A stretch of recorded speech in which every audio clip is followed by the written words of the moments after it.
తండ్రి కేసీఆర్ ట్రీట్మెంట్ కొనసాగుతున్నటువంటి వేళ మాజీ మంత్రి కేటీఆర్ అరెస్ట్ తప్పేటట్లేదన్నటువంటి ఊహాగానాలు అయితే బలంగా వినిపిస్తున్నాయి. ఎందుకంటే కనుక ఫార్ములా ఈ కార్ రేస్ వ్యవహారంలో ఏసీబీ కొంచెం దూకుడైతే పెంచినటువంటి సందర్భం అయితే కనిపిస్తోంది.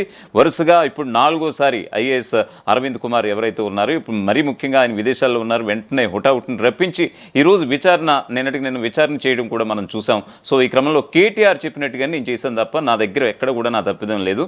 కేటీఆర్ ఆదేశాల మేరకి ఎఫ్ఈఓకి నిధులు విడుదల చేశాం. సో కేటీఆర్ కూడా దానికి సంబంధించి నాకు మెసేజ్ పెట్టారు. ఆ మెసేజ్ మీకు చూపించే అవకాశం కూడా ఉంది ఖచ్చితంగా. సో ఈ క్రమంలో అన్ని ప్రూఫ్లతో సైతంగా ఇప్పుడు ఐఏఎస్ అధికారిగా ఉన్నటువంటి అరవింద్ కుమార్ ఇప్పుడు అప్రూవర్గా మారిపోవడం అనేది ఇప్పుడు బీఆర్ఎస్ శ్రేణులు మరి ముఖ్యంగా కేటీఆర్ గుండెల్లో గుబులు పట్టుకుందానంటే కనుక ఖచ్చితంగా ఇప్పుడు ఐఏఎస్ అధికారి ఎవరైతే ఉన్నారో అరవింద్ కుమార్ ఇప్పుడు అప్రూవర్గా మారిపోవడం అనేది ఇప్పుడు భయాందోళనకు గురి చేస్తోంది ఇటు కేటీఆర్, ఆయన అనుచరులు, ఆయన అభిమానుల పట్ల. కేటీఆర్ అరెస్ట్ ఇవాళ రేపు ఖచ్చితంగా తథ్యం అనేటువంటి మాట అయితే ఇప్పుడు సర్వత్రా వినిపిస్తున్నటువంటి అంశం. సో దీనికి సంబంధించినటువంటి పూర్తి స్థాయి డీటెయిల్స్ అయితే ఒకసారి చూద్దాం. కేటీఆర్ను వెంటాడుతున్న ఫార్ములా ఈ కార్ రేస్. ఏసీబీ ముందు వాంగ్మూలం ఇచ్చినటువంటి ఐఏఎస్ అరవింద్ కుమార్ మాజీ మంత్రి కేటీఆర్ ఆదేశాలనే పాటించానంటూ కూడా ఐఏఎస్ వాంగ్మూలం ఇచ్చారు. ఫార్ములా ఈ కార్ రేస్లో తన తప్పేమీ లేదంటూ అరవింద్ కుమార్ చెప్పుకొచ్చారు. కేటీఆర్ ఆదేశాలతోనే నిధులు విడుదల చేశానన్నారు ఐఏఎస్. ఎఫ్ఈఓకు నిధులు మంజూరు చేయమని కేటీఆర్ మెసేజ్ చేశారు. ఆర్థిక శాఖ అనుమతి కావాలని చెప్పానన్న అరవింద్ కుమార్ తానే చూసుకుంటానని కేటీఆర్ చెప్పినట్లుగా ఐఏఎస్ వాంగ్మూలం ఇచ్చినట్లుగా తెలుస్తోంది. ఫార్ములా ఈ కార్ రేసులో విదేశీ కంపెనీ ఫార్ములా ఈ ఆపరేషన్స్కి నిధుల చెల్లింపు విషయంలో ఐఏఎస్ అధికారి అరవింద్ కుమార్ను ఏసీబీ అధికారులు గురువారం 6 గంటల పాటు విచారించారు. నిధుల విడుదల ఏ విధంగా జరిగింది, ఆదేశాలు ఎవరిచ్చారు, నోట్ ఫైల్ తయారైన తర్వాత నిధుల విడుదలకు ఆదేశాలు వచ్చాయా, లేదంటే ఆదేశాలు వచ్చి నిధుల విడుదల జరిగాక ఫైల్ తయారైందా అనే కోణంలో అరవింద్ కుమార్ను ఏసీబీ అధికారులు ప్రశ్నించినట్లుగా తెలుస్తోంది. ఫార్ములా ఈ కార్ కేసులో ఏసీబీ విచారణలో కీలక విషయాలు వెల్లడించారు ఐఏఎస్ అరవింద్ కుమార్. అప్పటి మున్సిపల్ మినిస్టర్ కేటీఆర్ ఆదేశాల మేరకే ఎఫ్ఈఓ కంపెనీకి నిధులు ట్రాన్స్ఫర్ చేసినట్లుగా వెల్లడించారు ఆయన. అప్పటి మున్సిపల్ శాఖ మంత్రి కేటీఆర్ ఆదేశాలతోనే నిధులు విడుదల చేశా. హెచ్ఎండిడబ్ల్యూ ఖాతా నుంచి ఎఫ్ఈఓ కంపెనీకి నిధుల మళ్లింపుపై నా ప్రమేయం లేదు. కేటీఆర్ స్వయంగా వాట్సాప్ ద్వారా ఎఫ్ఈఓకి నిధులు విడుదల చేయాలని ఆదేశించారు. ఇందులో నాకు ఎలాంటి వ్యక్తిగత స్వార్థం లేదని అరవింద్ కుమార్ చెప్పినట్లుగా తెలుస్తోంది. బిజినెస్ రూల్స్ అలాగే ఆర్థిక శాఖ అనుమతి తీసుకోవాలని మంత్రికి అయితే చెప్పాను. ఎఫ్ఈఓ కంపెనీకి వెంటనే నిధులు విడుదల చేయాలి, అవన్నీ నేను చూసుకుంటానని కేటీఆర్ హామీ ఇచ్చారని కూడా చెప్పినట్టుగా తెలుస్తోంది.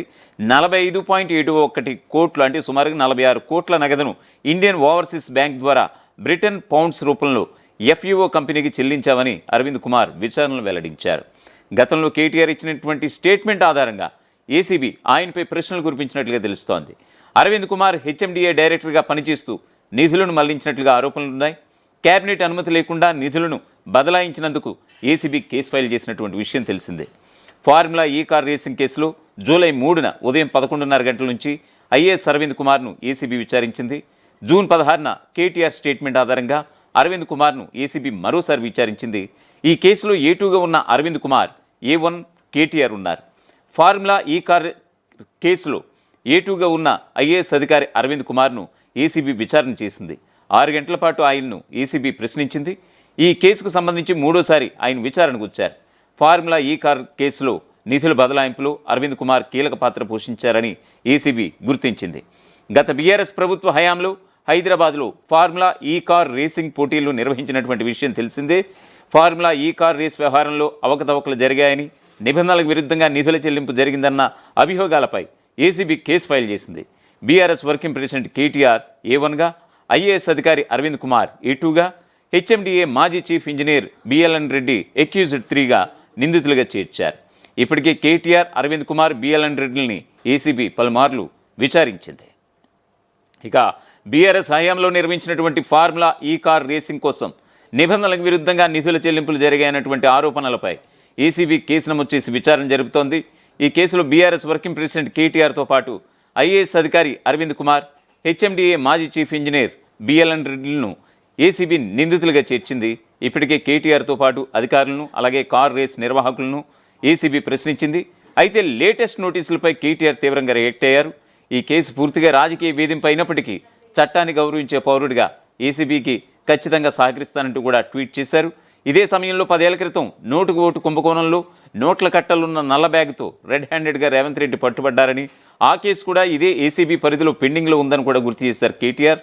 ఇద్దరిపై కూడా ఏసీబీ కేసులు ఉన్నటువంటి నేపథ్యంలో ఇద్దరిలో దోషులెవరో నిర్దోషులెవరో తేల్చేందుకు జడ్జి గారి సమక్షంలో లై డిటెక్టర్ టెస్ట్ను ఎదుర్కొనే దమ్ము ధైర్యం రేవంత్ రెడ్డికి ఉందా అని కూడా సవాల్ విసిరారు మాజీ మంత్రి కేటీఆర్. అలాగైతే రాజకీయ కక్ష సాధింపులో భాగంగానే ఈ కార్ రేస్ కేసులో తనను ఇరికించే కుట్ర జరుగుతుందని, తన ఇంట్లో ఏసీబీ సోదాలు చేసేందుకు ప్లాన్ చేస్తున్నారని ఆరోపించారు కేటీఆర్. తన దగ్గర ఏమీ లేకపోయినా సరే ఇంట్లో తనకు సంబంధం లేని పత్రాలను సాక్ష్యాల రూపంలో పెట్టేందుకు ప్రయత్నిస్తున్నారని అనుమానాలు వ్యక్తం చేశారు. అసలు ఈ కేసులో తనను విచారించాల్సిన అవసరమే లేదన్న కేటీఆర్ ఎలాగైనా తనను అరెస్ట్ చేయించాలన్న కోణంలోనే సీఎం రేవంత్ రెడ్డి ఇవన్నీ చేయిస్తున్నారని గతంలోనూ మండిపడ్డారు. సేమ్ టైం తనను అరెస్ట్ చేసే అవకాశం ఉందని గతంలోనే ఆఫ్ ద రికార్డులో చెప్పుకొచ్చారు కేటీఆర్. ఈ నేపథ్యంలో కేటీఆర్కు ఏసీబీ మరోసారి నోటీసులు ఇచ్చింది. ఈ నెల 16న కేటీఆర్ ఏసీబీ విచారణకు హాజరు కాబోతున్నారు. దీంతో ఈసారి విచారణ అనంతరం కేటీఆర్ను అరెస్ట్ చేస్తారన్న ప్రచారం అయితే జరుగుతోంది. గతంలో కేటీఆర్ను అరెస్ట్ చేస్తారని ప్రచారం జోరుగా సాగినా కూడా జరగలేదు. కొంతకాలంగా ఫార్ములా ఈ కార్ కేసు మౌనంగా ఉన్న ఏసీబీ ఆల్ ఆఫ్ సడన్గా కేటీఆర్కు నోటీసులు ఇవ్వడం రాజకీయ వర్గాల్లో చర్చనీయాంశం అవుతుంది. ఈసారి తనను ఖచ్చితంగా అరెస్ట్ చేస్తారని కేటీఆర్ కూడా అనుమానాలు వ్యక్తం చేయడం బీఆర్ఎస్ వర్గాలను ఆందోళన గురి చేసిందట. ఫార్ములా ఈ కార్ రేసు ఇష్యూలో ఏసీబీ ఫైల్ చేసినటువంటి ఎఫ్ఐఆర్లో కేటీఆర్ A1గా, ఐఏఎస్ అధికారి అరవింద్ కుమార్ A2గా ఉన్నారు. A2గా ఉన్న అరవింద్ కుమార్ అప్రూవర్గా మారిపోయారని గుసగుసలు వినిపిస్తున్నాయి.